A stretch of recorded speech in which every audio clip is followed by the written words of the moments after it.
এই যে এই যে এই যে ডান্সটা করছে, সত্যি ডান্সটা কিন্তু খুবই ভালো করছে, আর সেটা কিন্তু আমাদের অ্যাপ্রিসিয়েট করা উচিত। ডান্সটা কিন্তু দারুণ সুন্দর করছে, মুভমেন্টটা খুব ভালো।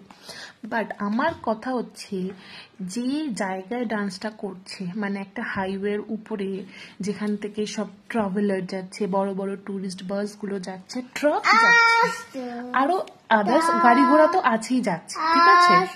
তো সেখানে যে কোমর বাঁকিয়ে বাঁকিয়ে যে ডান্সটা করছে, সেই কোমর বাঁকানোর সময় তার ওই কোমরের উপর থেকে যদি একটা ট্রাক চলে যায়, তাহলে ও ভাবতে পারছে যে ওর এই ডান্স কোথায় চলে যাবে। ও আর জীবনে কোনোদিনও কিন্তু ডান্স করতে পারবে না। সো প্লিজ, ডান্স করার জন্য কিন্তু অনেক জায়গা আছে, মানে মাঠঘাট আছে, অনেক সুন্দর সুন্দর জায়গা আছে, সেখানে গিয়ে কর, তোর ডান্স সবাই দেখবে। সো এবার প্রবলেমটা কি বলতো? প্রবলেমটা হচ্ছে, অনেকে এবার আমাকে বলবে যে আমি হচ্ছে জ্ঞান দিচ্ছি, বা কেন বলছি, ঠিক আছে? কারণ আমাদের মানে আমরাও ডান্স করতে ভালোবাসি, আর আমাদের সবার কাছে কিন্তু আমাদের প্রাণের যে মূল্যটা সেটা অনেক বেশি, আর আমরা চাইও না যে এরকম মানে বেকার বেকার কারোর লাইফটা খারাপ হোক বা কারোর জীবনটা নষ্ট হয়ে যাক। তো আমি কিন্তু অ্যাজ এ পজিটিভ থিঙ্কিং নিয়ে কিন্তু আমি জাস্ট সাবধান করছি।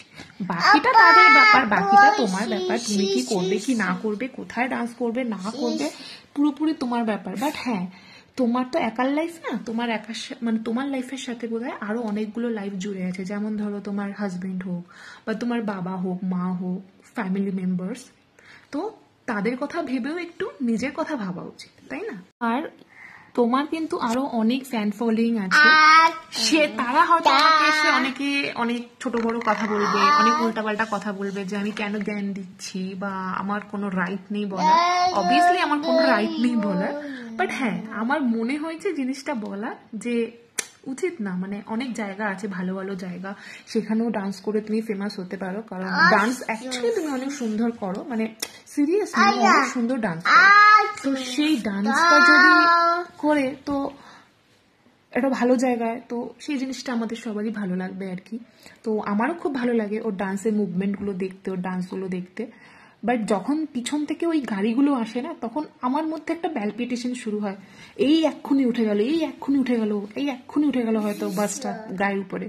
তো সেই জন্য আমাদের কথা ভেবেও একটু প্লিজ একটু সাইডে গিয়ে করো, একটু সাইডে, একটু অন্য জায়গায় গিয়ে করো, যাতে আমাদেরও ওই তোমার ডান্সের উপর থেকে চোখ সরে না, মানে ওই ডান্সের উপর থেকে চোখ সরে গিয়ে আমাদের কিন্তু ওই ট্রাকগুলোর উপরে চোখ চলে যাচ্ছে। আমাদের পুরো ফোকাসটা ওই ট্রাক আর ওই মানে টুরিস্ট বাসগুলোর উপরে চলে যাচ্ছে, যে বাসগুলো আসছে তোমার উপরে, মানে আসার জন্য, মানে এমন মনে হচ্ছে আপনাদের, ঠিক আছে? তো সেই জন্যই আমি বলবো যে প্লিজ একটু সাবধান হও। তোমার সাথে আরো অনেক ফ্যামিলি জড়িয়ে আছে, তো মানে তোমার ফ্যামিলি জড়িয়ে আছে, এটাই বলছি। তো সেই জন্যই, আর কিছু না। প্লিজ অন্যভাবে নিও না, কেউ নেগেটিভ ভাবে নিও না, আমি জাস্ট ভালোর জন্যই বলছি কথাটা। আর যদি খারাপ লেগে থাকে দেন সরি, বাট আমার জিনিসটা ঠিক লাগছে না, আবার বলছি। সো বাবাই। আর প্লিজ আমাকে তোমার ফ্যানদেরকে বলো যে আমাকে যেন গালি না দেয়, আমি ভালোর জন্যই বলেছি। তোমার ডান্স আমারও দেখতে খুবই ভালো লাগে। So keep it up, but প্লেসটা চেঞ্জ করো।